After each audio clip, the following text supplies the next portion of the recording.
Hello, beautiful.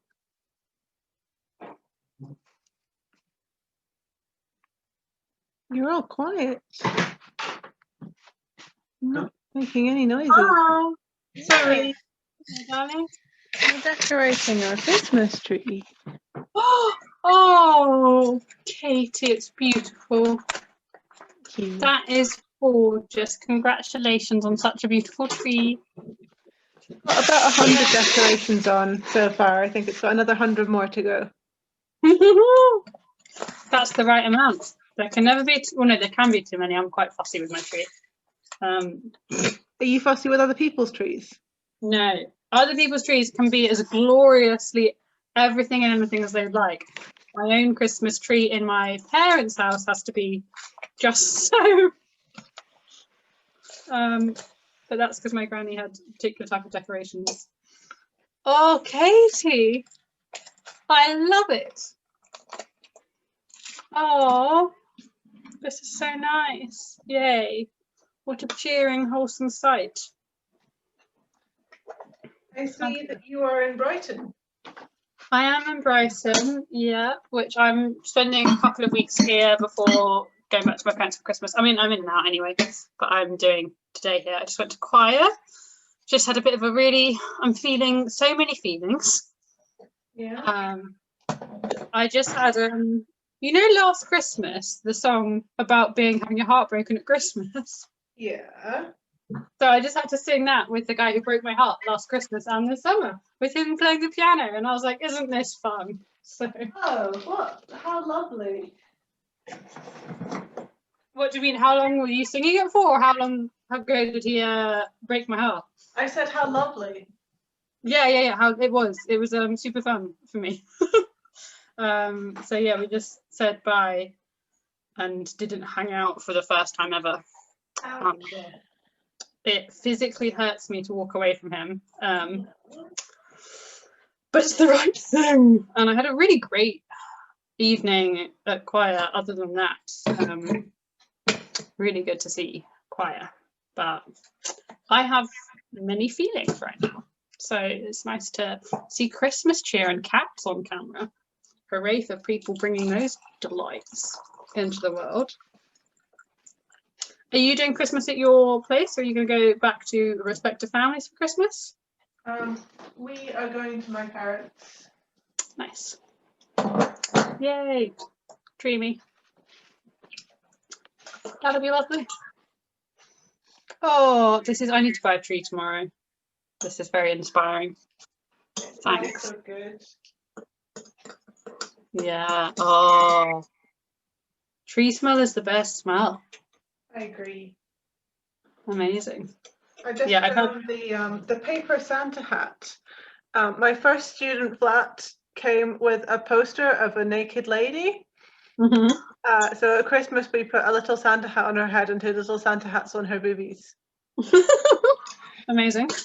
And somehow the paper Santa hat has made its way into my box of Christmas tree decorations. Excellent. I love that.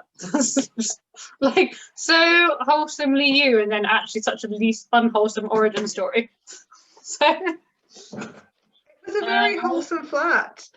We had a Christmas party one of the years I was living there, where someone spontaneously started playing carols on the choir, and then people spontaneously turned up and started singing in harmony. Yeah, that does not surprise me that your Christmas university flat would be ridiculously wholesome. That's very charming. So I think at the same party, someone got handcuffed to the bed and hit in the face with a jelly sweet penis that was tied to the end of a spear. I'm glad you were also a real student. Do you want to see so I've been getting overly into felted animal decorations. So my Christmas tree is going to be, I think, like bizarre. So this is my little owl. It's my little owl felt. I have too many. And then this is not felt, but it is a little animal. It's a little hedgehog. My wee little hedgehog. So I have a feeling my tree is going to end up just being like a collection of felted animals. This is completely okay with me. Yeah, I'm down for it. And then the family tree will be the like classy tree, which also has some absolute trash on it. But Like the string placement on this lamb is slightly wrong because it makes it look like it's being hanged. Yeah, that's really hard to like. We have the same thing with our lamb, but only my brother's allowed to hang a lamb. Do you have this in your family where like specific people have to hang specific decorations? Yes. Yes, good. This year is the first year ever, I think, or like possibly one of 2 years in like 25 years. So since Edward and I were tall enough to hold stuff, that he can't hang the tree because he's not allowed in the house because he lives in tier 3. Which is very sad. Hey, kitty. How was the puddinging yesterday? The what? The puddinging. You were. I was making a Christmas pudding during story time yesterday. Katie was right. I shouldn't have done it that late. It was obscenely late. I didn't finish until like fucking 4 a.m. But you can see it if you want. Do you want to see my Christmas pudding? Yeah. Well, yes, obviously. I just found this extremely wholesome decoration featuring a rolling pin and 2 small gingerbread men. Oh, so cute. Hey, pudding. Is that a pudding holding a pudding? Pudding. Wait a minute. Okay, this is my baby. Hello, baby. Oh, that looks beautiful. Yeah, ours So took not- like 2 full days to make, Katie, so. That's fine. That's okay. Yeah. Oh my god.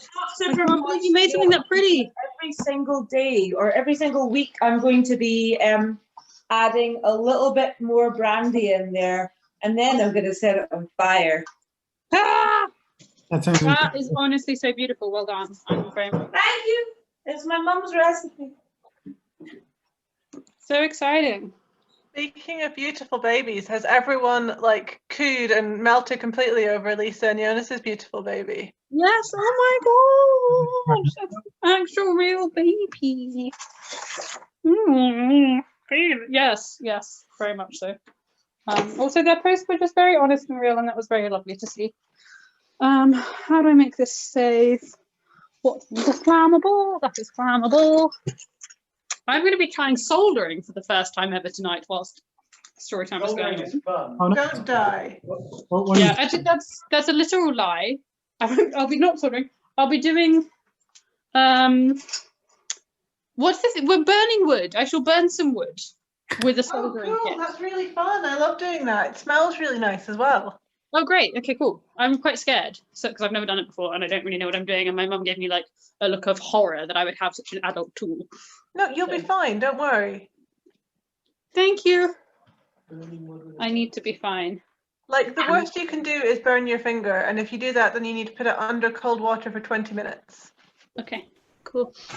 I'm being very responsible, putting a slate down so that I don't try and burn down my house. And then I'm going to get my spatula Hello, that I everybody. have carved.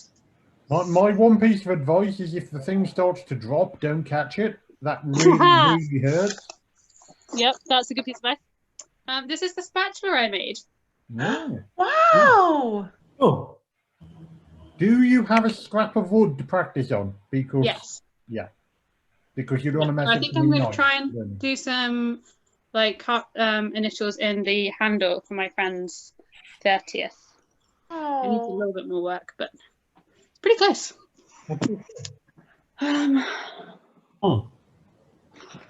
Inspired by Ivan and his beautiful art for my birthday. Oh, what did you get? I got a very beautiful, like, I'll show you actually. I think I have it here.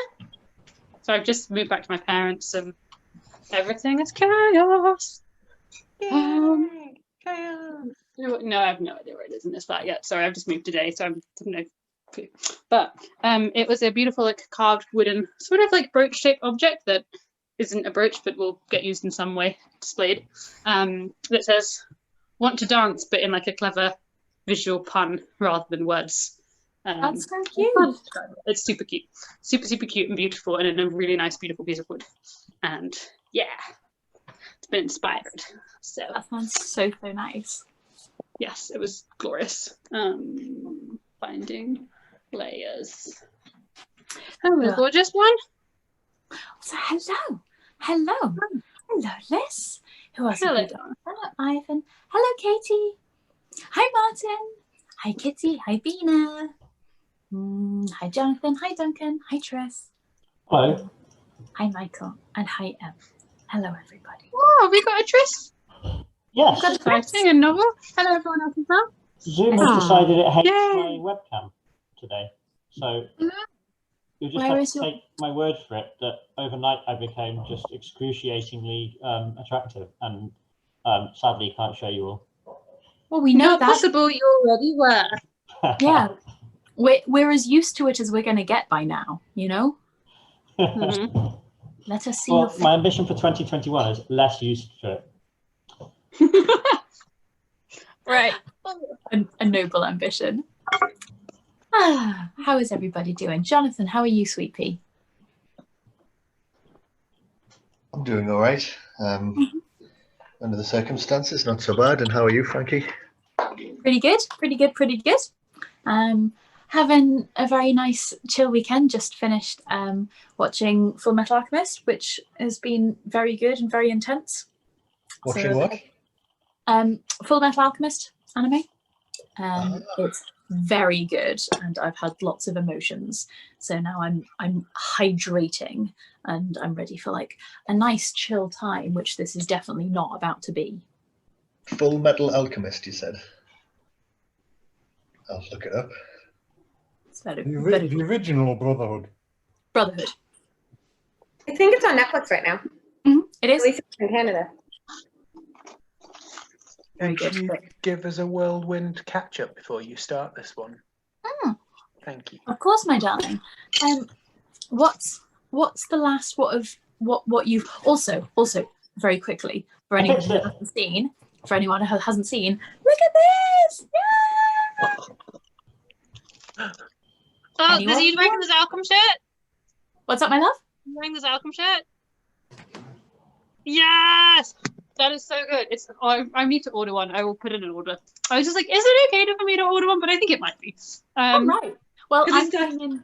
I'm ordering some for Megan and Kitty and Tal. So if anybody wants one, Great, because I was like, I definitely want to have an event where we just end up all bombing them and freaking them out. Like, I know that got done. I think for either Zin or Felix with flamingos at some point. I also If would my like to show Secret Santa people. happens to be here, that would be a very good Secret Santa gift for me. Ooh, good note.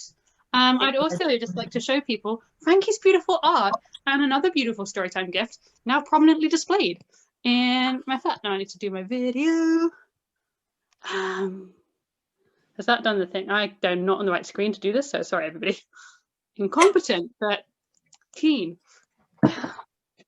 This is Frankie's drawing of me Oh, so because she's so fucking good. oh, And then the beautiful crown. So this is how my girl Storytime loves. like a little Storytime bliss altar.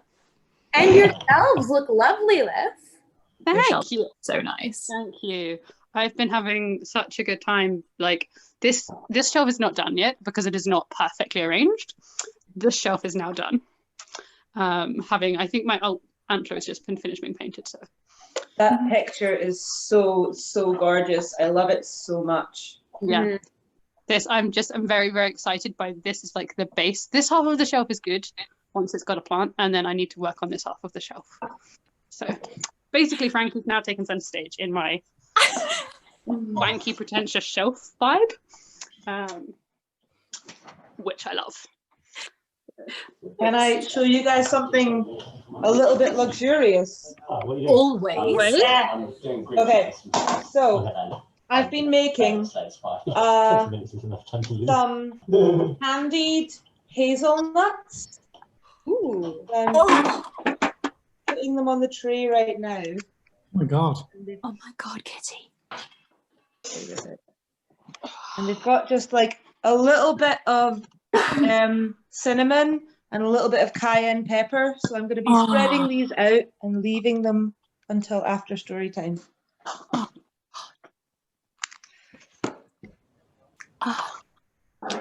Frankie's trying to taste them from there.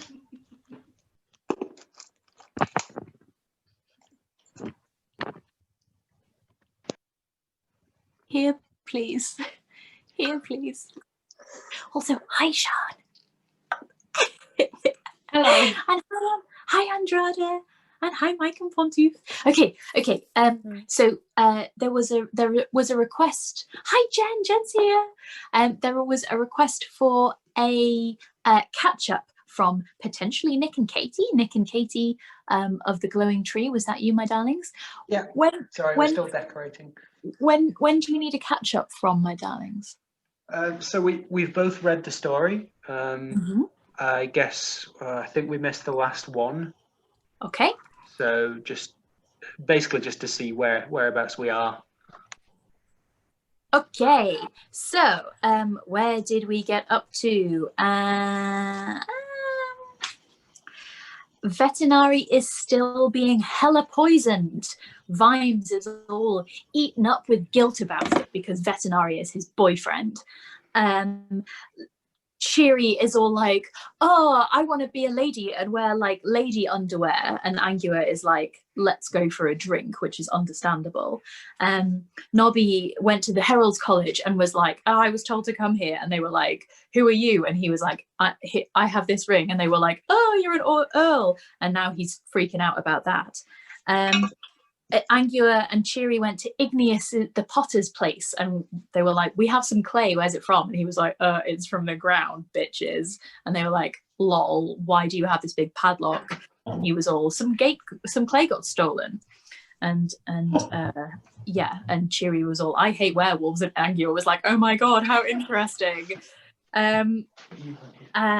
What else? Vimes has had the translation of the words that were in Father Tubelcheck's mouth, and it's all old religious stuff, and he's like, what the fuck is this? They went to the slaughterhouse, Gerhardt's Sock slaughterhouse, which is an interesting and difficult thing to say. There's a golem there called Dorf, and they question him, and Angua's all like, I'm racist against golems. And then what else has happened?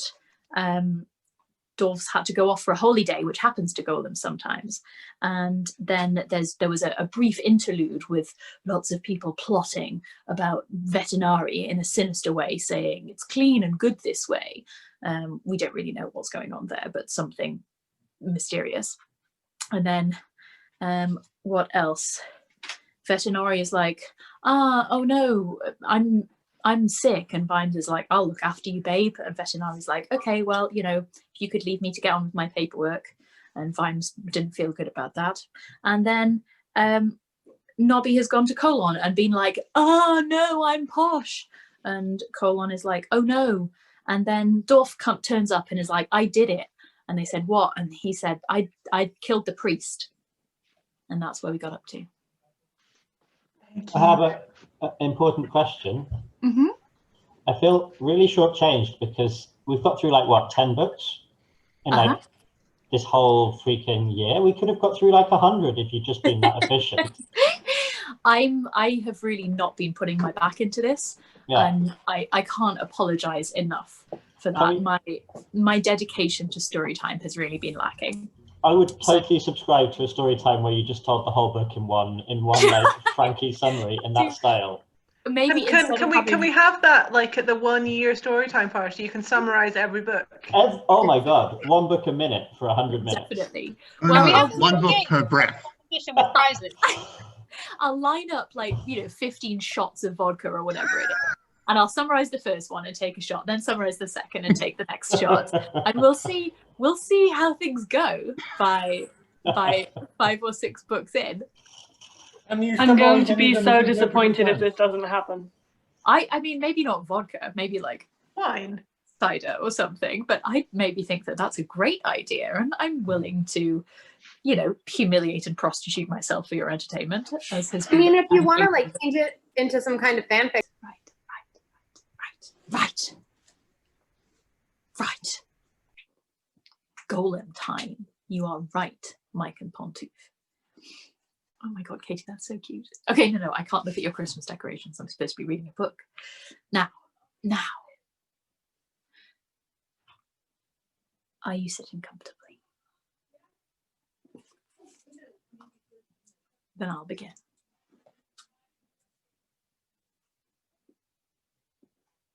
By the time he was on the brass bridge, medium-sized cobbles of the rounded sort they called cat heads, quite a few missing, Vimes was already beginning to wonder if he'd done the right thing. Sorry, I don't know if you can hear, but Mum is shouting outside. It will stop shortly.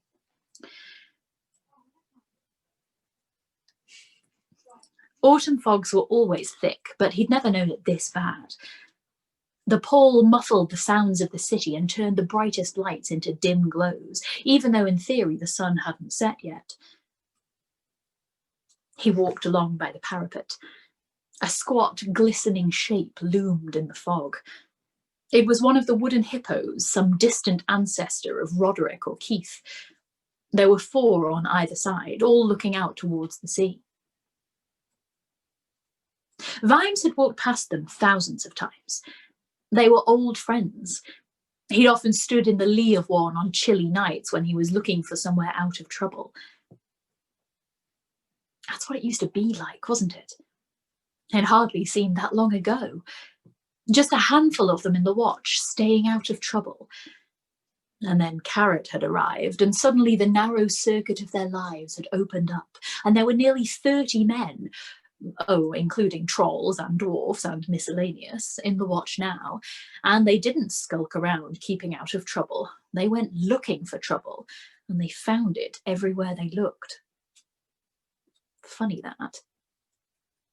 As Veterinary had pointed out in that way of his, the more policemen you had, the more crimes seemed to be committed. But the watch was back and out there on the streets, and if they weren't actually as good as detritus at kicking arse, they were definitely prodding buttock. He lit a match on a hippo's toenail and cupped his hand around it to shield his cigar from damp. These murders now. No one would care if the watch didn't care.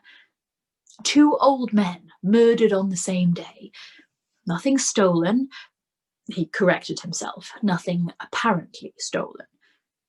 Of course, the thing about things that were stolen was that the bloody things weren't there. They almost certainly hadn't been fooling around with other people's wives. Probably couldn't remember what fooling around was. One spent his time among old religious books. The other, for God's sakes, was an authority on the aggressive uses of baking. People would probably say they had lived blameless lives. But Vimes was a policeman. No one lived a completely blameless life.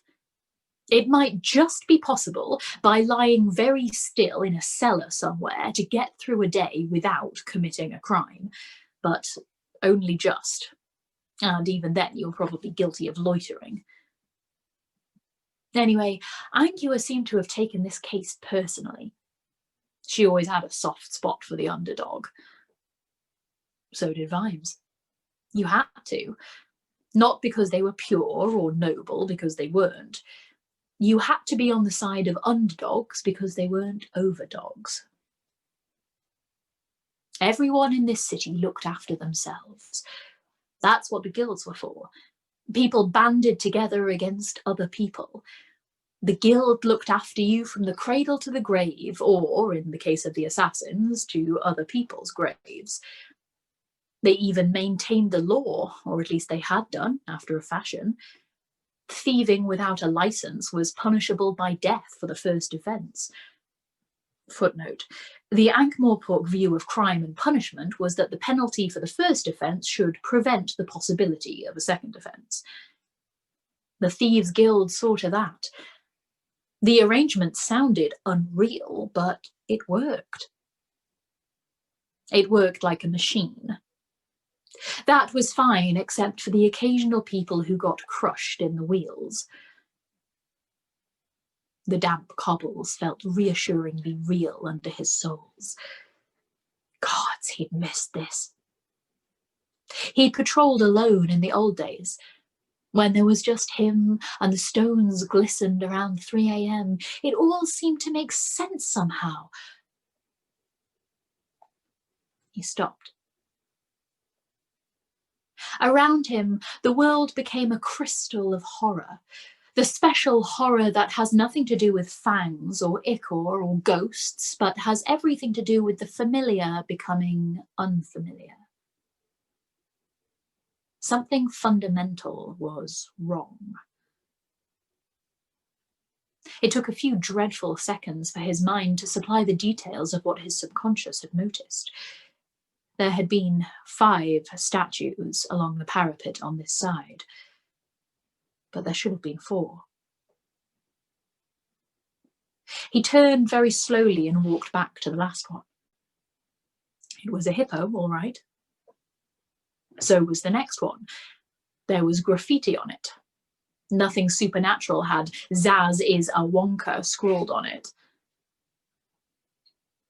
It seemed to him that it didn't take quite so long to get to the next one, and when he looked at it, 2 red points of light flared in the fog above him. Something big and dark leapt down, knocked him to the ground, and disappeared into the gloom. Vimes struggled to his feet, shook his head, and set off after it. No thought was involved.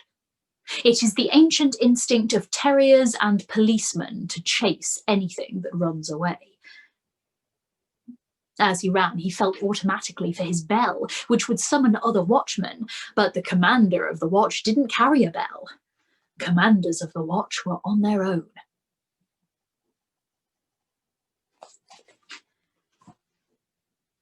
In Vimes's squalid office, Captain Carrot stared at a piece of paper. Repairs to guttering, watch house, Pseudopolis Yard. New downpipe, 35-degree Micklewhite bend, 4 right-angled trusses, labour and making good. $16.35. There were more like them, including Constable Downspout's pigeon bill. He knew Sergeant Colon objected to the idea of a policeman being paid in pigeons, but Constable Downspout was a gargoyle, and gargoyles had no concept of money. But they knew a pigeon when they ate it. Still, things were improving. When Carrot had arrived, the entire watch's petty cash had been kept on a shelf in a tin marked strong in the arms armour polish for gleaming cohorts. And if money was needed for anything, all you had to do was go and find Nobby and force him to give it back. Then there was the letter from a resident in Park Lane, one of the most select addresses in the city. Commander Vimes, the night watch patrol in this street appears to be made up entirely of dwarves. I have nothing against dwarves among their own kind, at least they are not trolls, but one hears stories and I have daughters in the house. I demand that this situation is remedied instantly, otherwise I shall have no option but to take up the matter with Lord Vetinari, who is a personal friend. I am, sir, your obedient servant, Joshua H. Catterale. This was police work, was it? He wondered if Mr. Vimes were trying to tell him something. There were other letters. The community coordinator of Equal Heights for Dwarves was demanding that dwarves in the watch be allowed to carry an axe rather than the traditional sword, and should be sent to investigate only those crimes committed by tall people. The Thieves Guild was complaining that Commander Vimes had said publicly that most thefts were committed by thieves. You need the wisdom of King Isaiah Danu to tackle them, and these were only today's letters. He picked up the next one and read, "Translation of text found in Father Tubalchek's mouth. Why? SB." Carrot dutifully read the translation.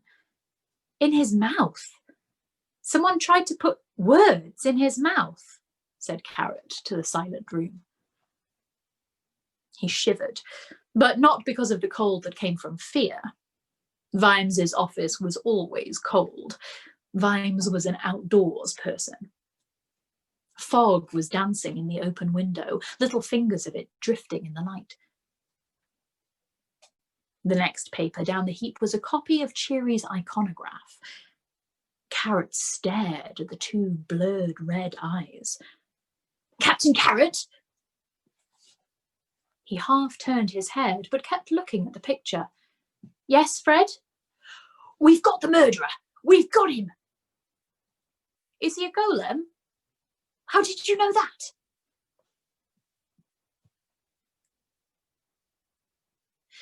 The tincture of night began to suffuse the soup of the afternoon. Lord Veterinary considered the sentence and found it good.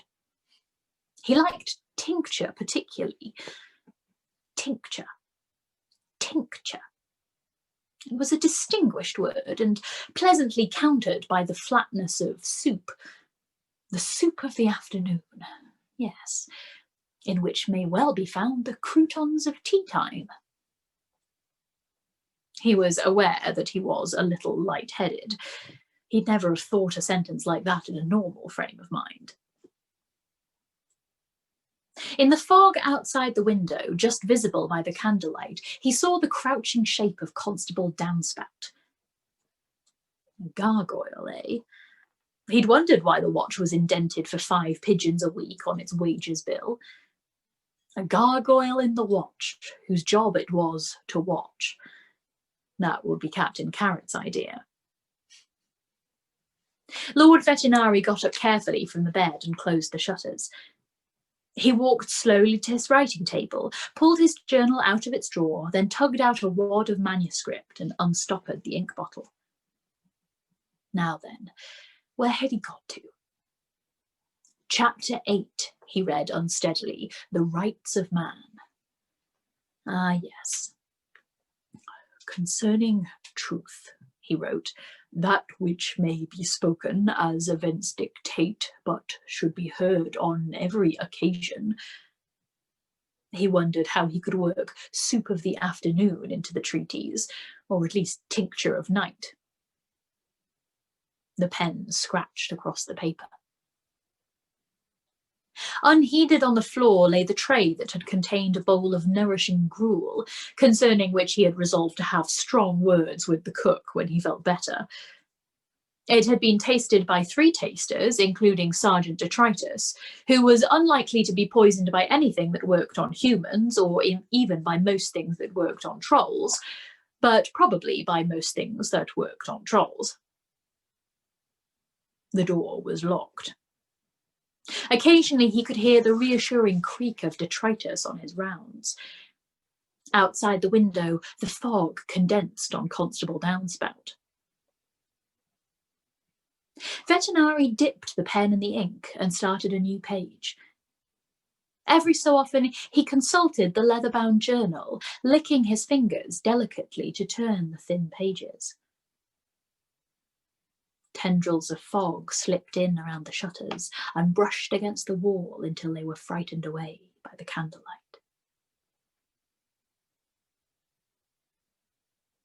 Vimes pounded through the fog after the fleeing figure.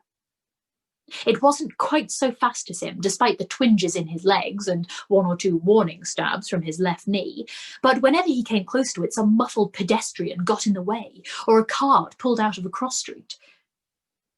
Footnote: this always happens in any police chase anywhere.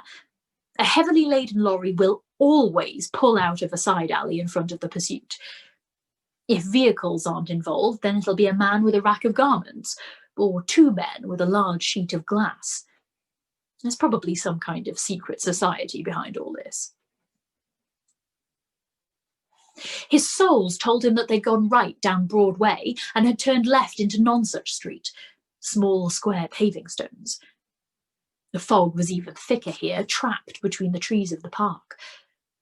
But Vimes was triumphant. You've missed your turning if you're heading for the shades, my lad. There's only the Ankh Bridge now, and there'll be a guard on that. His feet told him something else. They said, wet leaves. That's Nonsuch Street in the autumn. Small square paving stones with occasional treacherous drifts of wet leaves. They said it too late.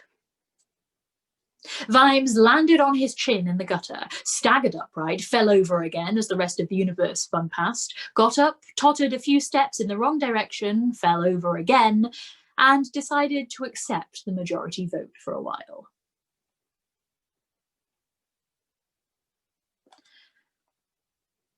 Dorf was standing quietly in the station office, heavy arms folded across its chest.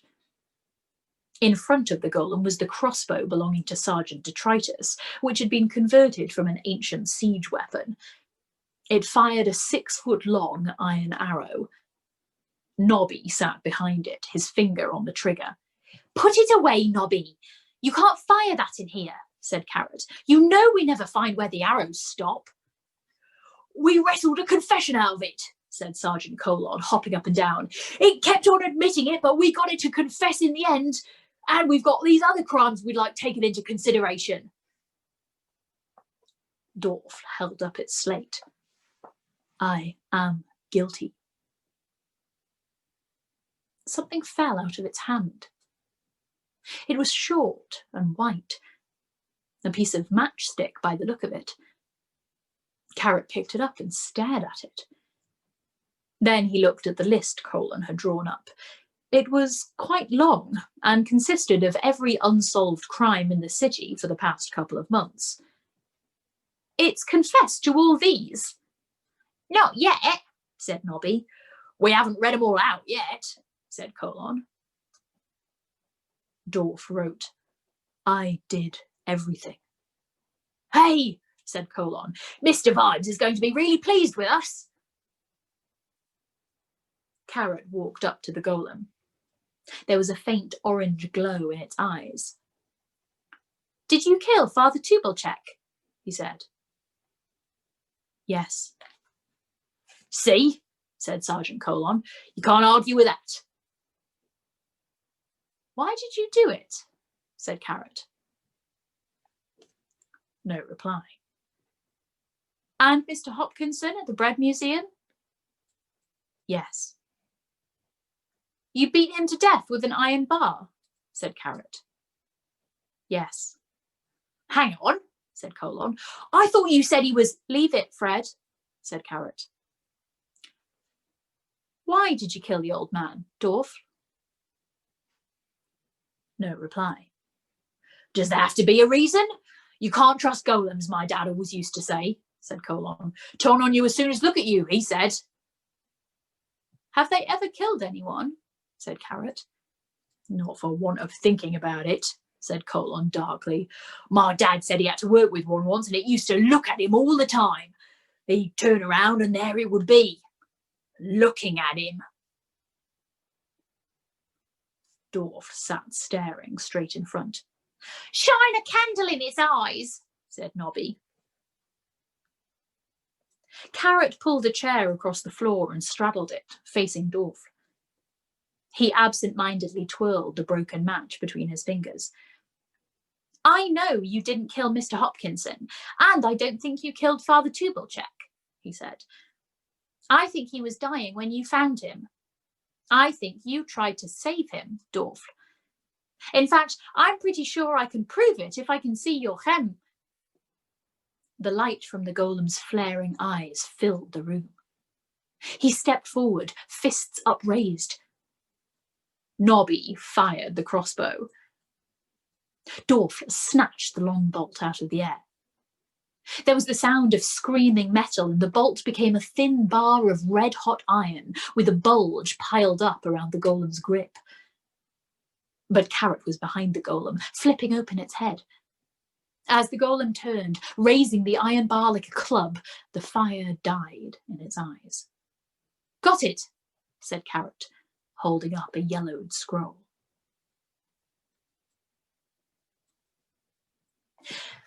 At the end of Nonsuch Street was a gibbet, where wrongdoers, or at least people found guilty of wrongdoing, had been hung to twist gently in the wind as examples of just retribution and, as the elements took their toll, basic anatomy as well. Once, parties of children were brought there by their parents to learn by dreadful example of the snares and perils that await the criminal, the outlaw, and those who happen to be in the wrong place at the wrong time. And they would see the terrible wreckage creaking on its chain and listen to the stern imprecations, and then, usually, this being Aunt Morpork, would say, "Wow, brilliant," and use the corpse as a swing. These days, the city had more private and efficient ways of dealing with those it found surplus to requirements. But for the sake of tradition, the gibbet's incumbent was a quite realistic wooden body. The occasional stupid raven would have a peck at the eyeballs even now and end up with a much shorter beak. Vimes tottered up to it, fighting for breath. The quarry could have gone anywhere by now. Such daylight as had been filtering through the fog had given up. Vimes stood beside the gibbet, which creaked. It had been built to creak. What's the good of a public display of retribution, it had been argued, if it didn't creak ominously? In richer times, an elderly man had been employed to operate the creak by means of a length of string, but now there was a clockwork mechanism that needed to be wound up only once a month. Condensation dripped off the artificial corpse. "Blow this for a lark," muttered Vimes, and tried to head back the way he came. After 10 seconds of blundering, he tripped over something. It was a wooden corpse, hurled into the gutter. When he got back to the gibbet, the empty chain was swinging gently, jingling in the fog.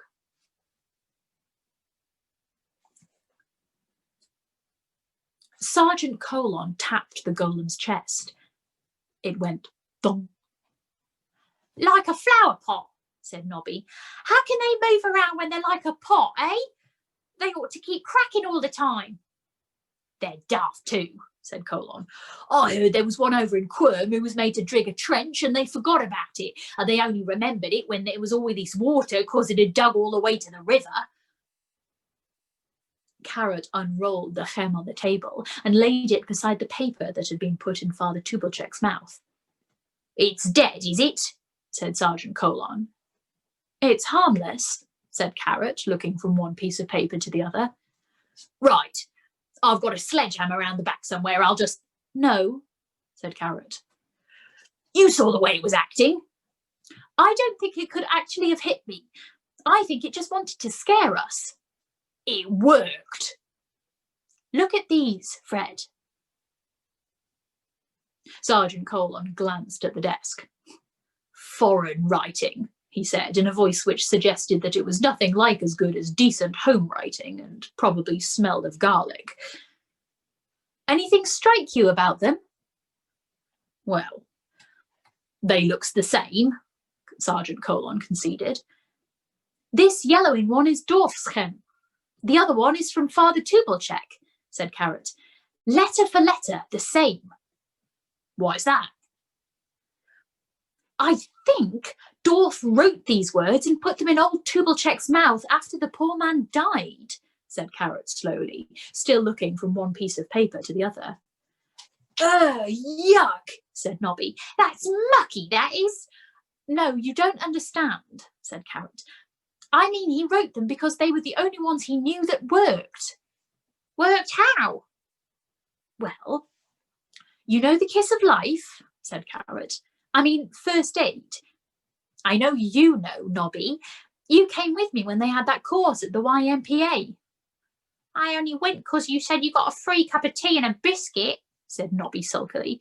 "Anyway, the dummy ran away when it was my turn." "It's the same with life-saving too," said Carrot. "We want people to breathe, so we try to make sure they've got some air in them." They all turned to look at the golem. "But golems don't breathe," said Colon. "No, a golem knows only one thing that keeps you alive," said Carrot. "It's the words in your head." They all turned back to look at the words. They all turned to look at the statue that was Dorf. "Oh, it's gone all cold in here," Nobby quavered. "I definitely felt an aura flickering in the air just then. It was like someone..." "What's going on?" said Vimes, shaking the damp off his cloak. "Opening the door," said Nobby.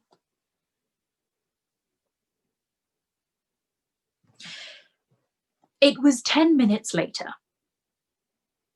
Sergeant Colon and Nobby had gone off duty, to everyone's relief. Colon in particular had great difficulty with the idea that you went on investigating after someone had confessed. It outraged his training and experience. You got a confession and there it ended. You didn't go around disbelieving people. You disbelieved people only when they said they were innocent. Only guilty people were trustworthy. Anything else struck at the whole basis of policing. White clay, said Carrot. It was white clay we found, and practically unbaked. Dwarfs made of dark terracotta and rock hard. The last thing the old priest saw was a golem, said Vimes. Dwarf, I'm sure, said Carrot, but that's not the same as saying Dwarf was the murderer. I think he turned up as the man was dying, that's all. Oh. Why? I'm not sure yet. But I've seen Dwarf around. He always seemed a very gentle person. It works in a slaughterhouse. Maybe that's not a bad place for a gentle person to work, sir, said Carrot. Anyway, I've checked up all the records I can find, and I don't think a golem has ever attacked anyone or committed any kind of crime. Oh, come on, said Vimes. Everyone knows. He stopped as his cynical ears heard his incredulous voice. What? Never? Oh, people are always saying that they know someone who had a friend whose grandfather heard of one killing someone, and that's about as real as it gets, sir. Golems aren't allowed to hurt people. It's in their words. They give me the willies, I know that, said Vimes. They give everyone the willies, sir. You hear lots of stories about them doing stupid things like making 1,000 teapots or digging a hole 5 miles deep, said Vimes. Yes, but that's not exactly criminal activity, is it, sir? That's just ordinary rebellion. What do you mean, rebellion? Dumbly obeying orders, sir. You know, someone shouts at it, go and make teapots, so it does. Can't be blamed for obeying orders, sir. No one told them how many. No one wants them to think, so they get their own back by not thinking. They rebel by working. It's just a thought, sir. It'd make more sense to a golem, I expect. Automatically, they turned again to look at the silent shape of the golem. Can it hear us? Said Vimes. I don't think so, sir. This business with the words? I think they think a dead human is just someone who's lost his hem. I don't think they understand how we work, sir. Them and me both, Captain. Vimes stared at the hollow eyes. The top of Dwarf's head was still open so that light shone down through the sockets. Vimes had seen many horrible things on the street, but the silent golem was somehow worse. You could too easily imagine the eyes flaring and the things standing up and striding forward, fists flailing like sledgehammers. It was more than just his imagination. It seemed to be built into the things, a potentiality biding its time. That's why we all hate it, he thought. Those expressionless eyes watch us, those big faces turn to follow us, and doesn't it just look as if they're making notes and taking names? If you heard that one had bashed in someone's head over in Quirm or somewhere, wouldn't you just love to believe it? A voice inside, the voice which generally came to him only in the quiet hours of the night, or, in the old days, halfway down a whiskey bottle, added, given how we use them, maybe we're scared because we know we deserve it. No.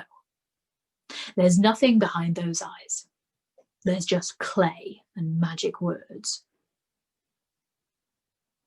Vimes shrugged. I chased a golem earlier, he said. It was standing on the brass bridge. Damn thing. Look, We've got a confession and the eyeball evidence. If you can't come up with anything better than a feeling, then we'll have to... To what, sir? Said Carrot. There isn't anything more we could do to him. He's dead now. Inanimate, you mean? Yes, sir, if you want to put it that way. If Dorf didn't kill the old man, who did? Don't know, sir. But I think Dorf does. Maybe he was following the murderer. Could it have been ordered to protect someone? Maybe, sir. Or he decided to. You'll be telling me it's got emotions next. Where's Angua gone? She thought she'd check a few things, sir, said Carrot. I was puzzled about this, sir. It was in his hand. He held the object up. Piece of matchstick. Golems don't smoke and they don't use fire, sir. It's just odd that he should have the thing, sir. Oh, said Vimes sarcastically. A clue.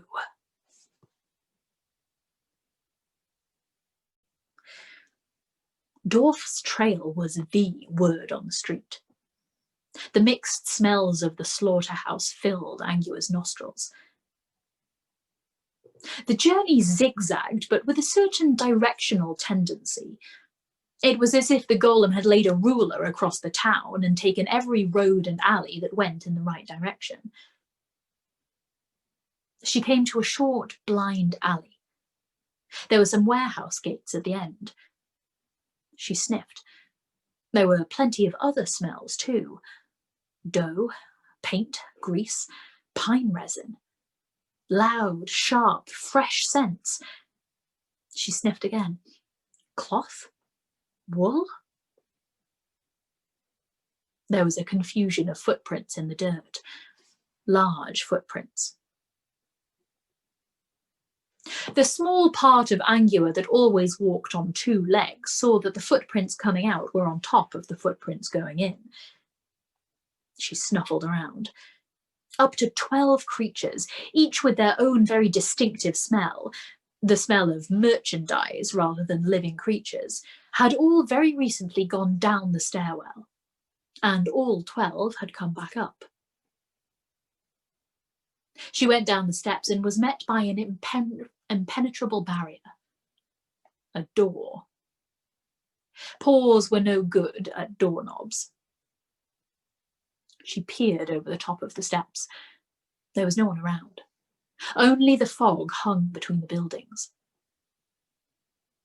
She concentrated and changed, leaned against the wall for a moment until the world stopped spinning, and tried the door. There was a large cellar beyond. Even with a werewolf's eyesight, there wasn't much to see. She had to stay human. She thought better when she was human. Unfortunately, here and now, as a human, the thought occupying her mind in no small measure was that she was naked. Anyone finding a naked woman in their cellar would be bound to ask questions. They might not even bother with questions, even ones like please. Angua could certainly deal with that situation, but she preferred not to have to. It was so difficult explaining away the shape of the wounds. No time to waste, then. The walls were covered in writing. Big letters, small letters, but all in that neat script which the golems used. There were phrases in chalk and paint and charcoal, and in some cases simply cut into the stone itself. They reached from floor to ceiling, crisscrossing one over another and over again so often that it was almost impossible to make out what any of them were meant to say. Here and there a word or two stood out in the jumble of letters. Shalt not. What he does is not rage at the Creator.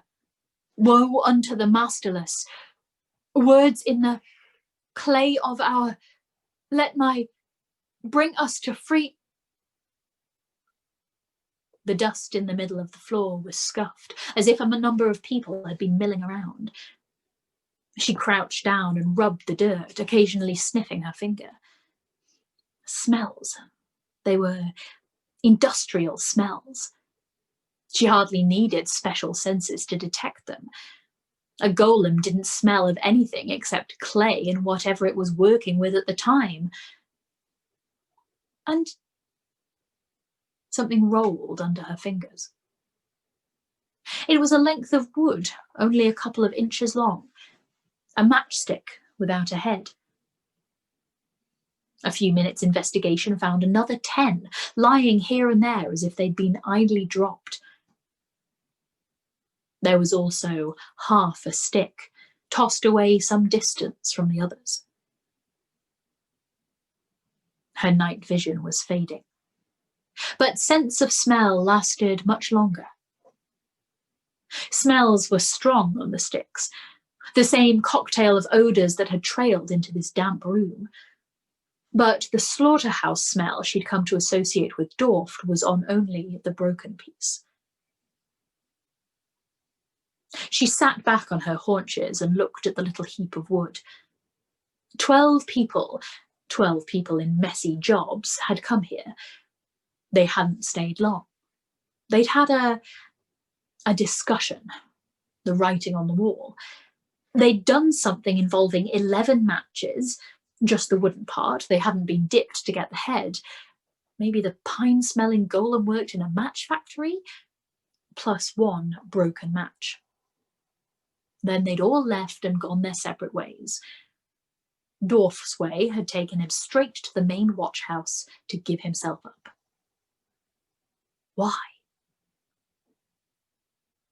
She sniffed at the piece of broken match again. There was no doubt about that cocktail of blood and meat smells. Dorf had given himself up for murder.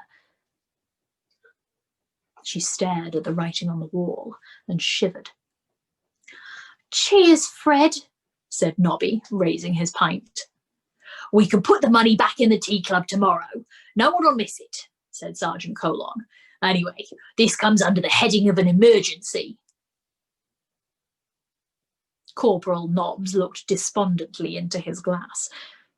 People often did this in the mended drum when the immediate thirst had been slaked and for the first time they could take a good look at what they were drinking. "What am I going to do?" he moaned. "If you're a knob, you've got to wear coronets and long robes and that.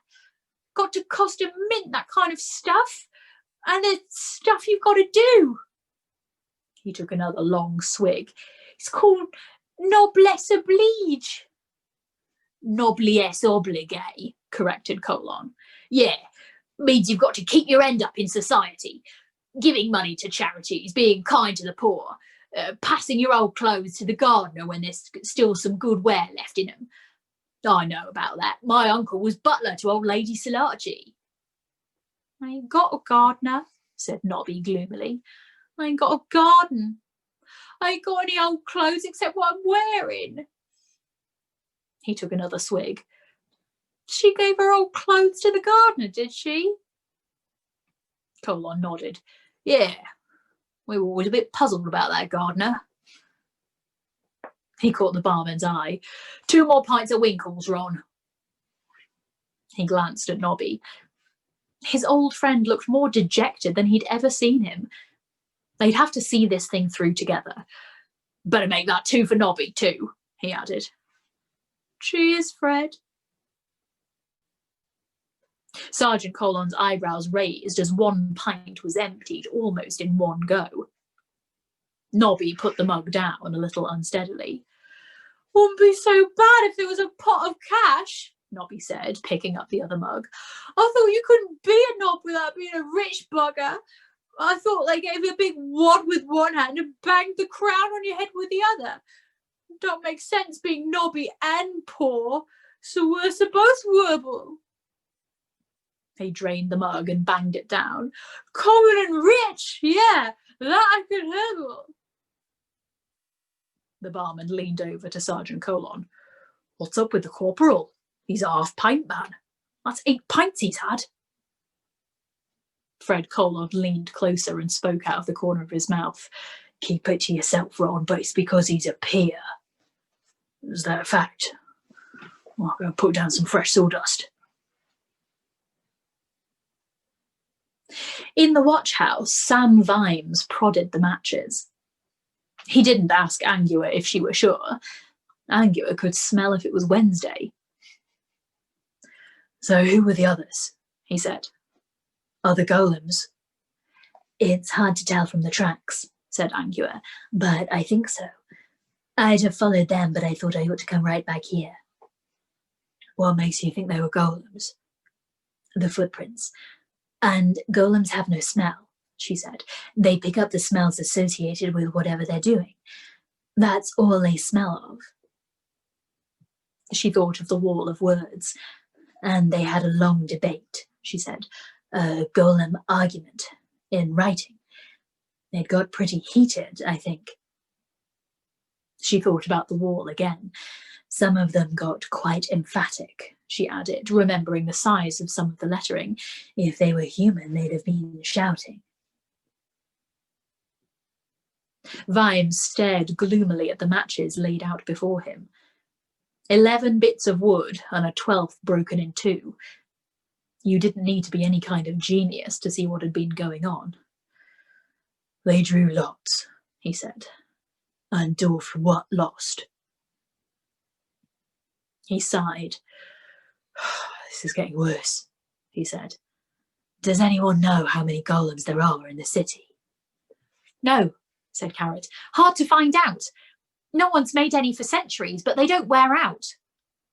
No one makes them. It's banned, sir. The priests are pretty hot on that, sir. They say it's making life, and that's something only gods are supposed to do. But they put up with the ones that are still around because, well, they're so useful. Some are walled up or in treadmills or at the bottom of shafts, doing messy tasks, in places where it's dangerous to go. They do all the really mucky jobs. I suppose there could be hundreds. Hundreds, said Vimes. And now they meet secretly and make plots. Good grief. Right. We ought to destroy the lot of them. Why? You like the idea of them having secrets? I mean, good grief, trolls and dwarves, fine. Even the undead are alive in a way, even if it is a bloody awful way. Vimes caught Angua's eye and went on, for the most part. But these things, they're just things that do work. It's like having a bunch of shovels meeting for a chat. There was something else, sir, said Angua slowly. In the cellar? Yes. But it's hard to explain. It was a feeling. Vimes shrugged non-committally.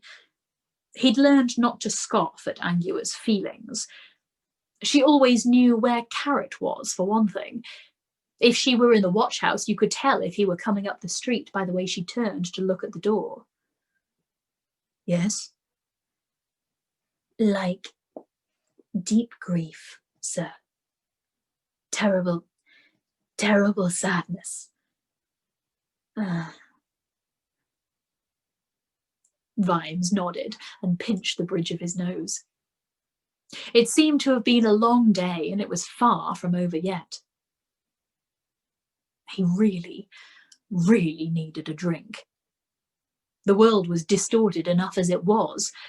When you saw it through the bottom of a glass, it all came back into focus. Have you had anything to eat today, sir? Said Angua. Oh, I had a bit of breakfast, muttered Vimes. You know that word Sergeant Colon uses? What? Manky? That's how you look. If you're staying here, at least let's have some coffee and send out for Figgins. Vimes hesitated at that. He'd always imagined that manky was how your mouth felt after 3 days on a regurgitated diet. It was horrible to think that you could look like that. Angua reached for the old coffee tin that represented the watch's tea kitty. It was surprisingly easy to lift. Hey, there should be at least $25 in here, she said. Nobby collected it only yesterday. She turned the tin upside down. A very small dog end dropped out. Not even an IOU, said Carrot despondently. An IOU? This is Nobby we're talking about. Oh, of course.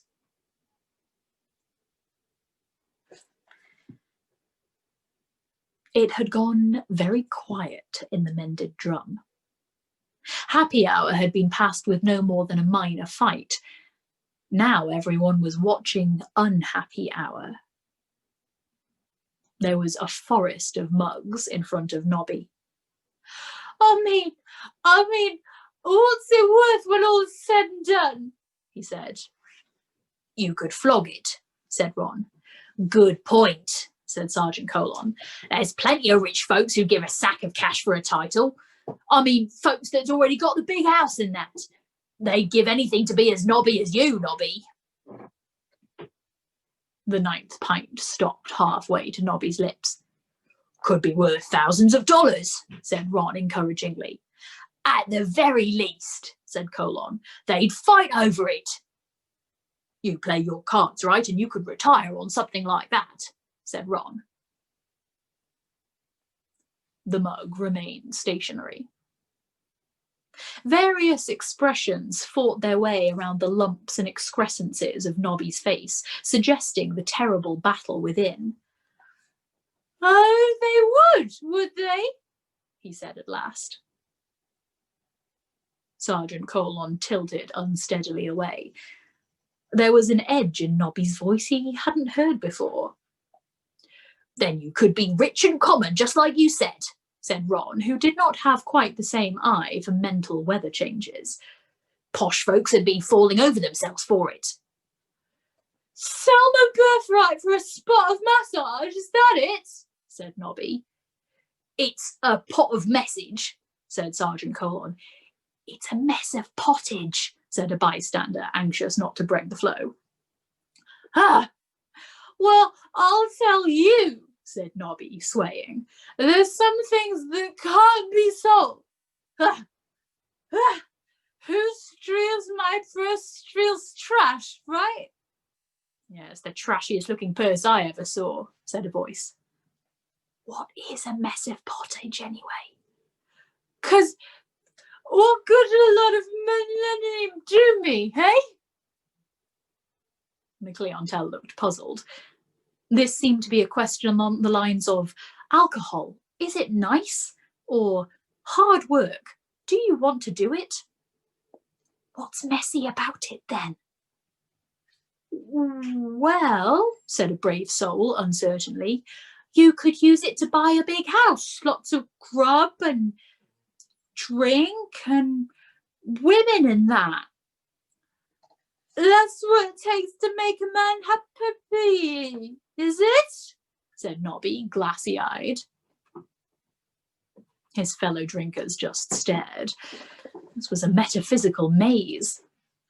Well, I'll tell you, said Nobby, the swaying now so regular that he looked like an inverted pendulum. All that stuff's nothing, I tell you, compared to pride in a man's lineage,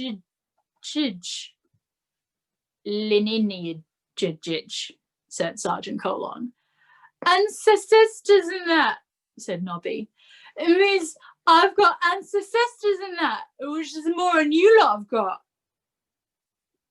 Sergeant Colon choked on his pint. Everyone's got ancestors, said the barman calmly, otherwise they wouldn't be here. Nobby gave him a glassy stare and tried unsuccessfully to focus. Right, he said eventually. Right, only I've got more of them, do you see? The blood of bloody kings is in these veins, am I right? Temporarily, said a voice. There was laughter, but it had an anticipatory ring to it that Colon had learned to respect and fear. It reminded him of two things. One, he had got only 6 weeks to retirement, and two, it had been quite a long time since he'd been to the lavatory. Nobby delved into his pocket and pulled out a battered scroll. You see this? he said, unrolling it with difficulty on the bar. You see it? I've got a right to arm bears, me. See? It says Earl, right? That's me. You could have my head up over the door. Could be, said the barman, eyeing the crowd. I mean, you could change the name of this place. Call it the Earl Bank. And I come in here and drink regular. What do you say? Said Nobby. News gets around and Earl drinks here. Business will go right up. And I wouldn't charge you a penny. How about it? People would say, as a high-class pub is that Lord de Nobs drinks there. That's a place with a bit of tone. Someone grabbed Nobby by the throat. Colon didn't recognise the grabber. He was just one of the scarred, ill-shaven regulars whose function it was, around about this time of an evening, to start opening bottles with his teeth, or, if the evening was going really well, with somebody else's teeth. So we ain't good enough for you, is that what you're saying? The man demanded. Nobby waved his scroll. His mouth opened to frame words like, Sergeant Colon just knew. Unhand me, you low-born oaf! With tremendous presence of mind and absence of any kind of common sense, Sergeant Colon said, His Lordship wants everyone to have a drink with him.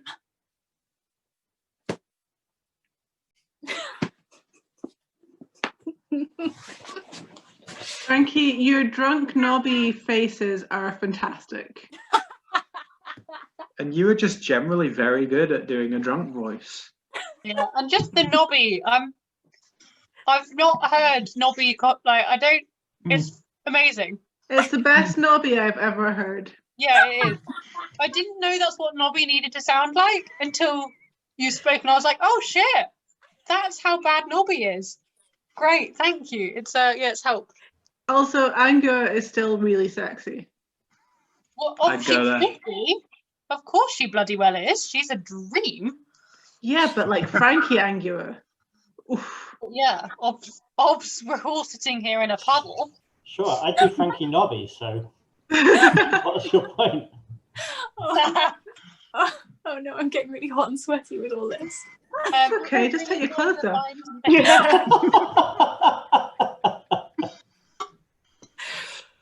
I was today years old when I found out that these mugs, which we've been using for mulled wine, take half a bottle of wine each. That's very Happy Christmas. So, good. Kels, I want to.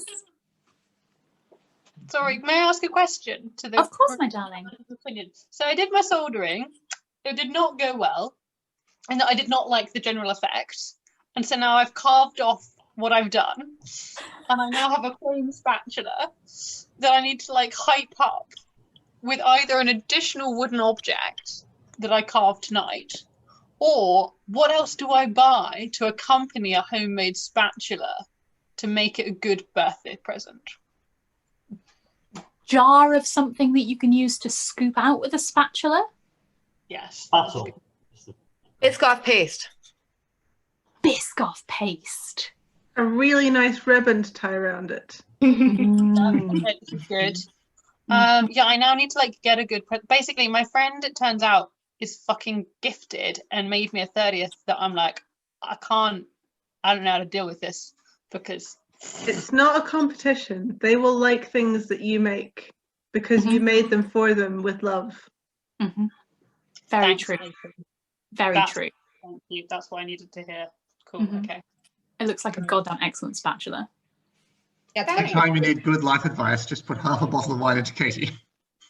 Yay! Yay, Katie! Was that your excellent life advice every time, Michael, or is that like a reference to the source of good life advice? When in Both, doubt. really. Knowing where to get the advice is in itself good advice. Here's some advice. Just put half a bottle of wine into Katie. I should just point out that the effect is not cumulative. Are you sure? I'm positive I have to deal with the fallout of that.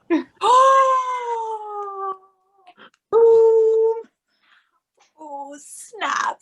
On that note, listen, y'all, let's say goodbye to the catch-up crew because I genuinely do need to go up and have a shower. It's not just because you have all made me hot and sweaty, although it is a little bit because of that. So let's say goodbye to the catch-up crew, and then I will go and.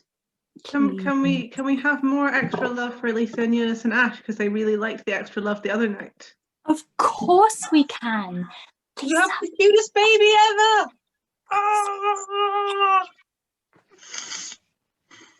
Oh, and just like it was just such a nice post. Both of the posts to read were just very like moving and wholesome and honest. And thank you for being such like inspirational sharers of your life and parents. And you're already modeling the kind of values that we want to see in the world, which is honest storytelling and sharing your feelings. And you're great humans. And poo sticks.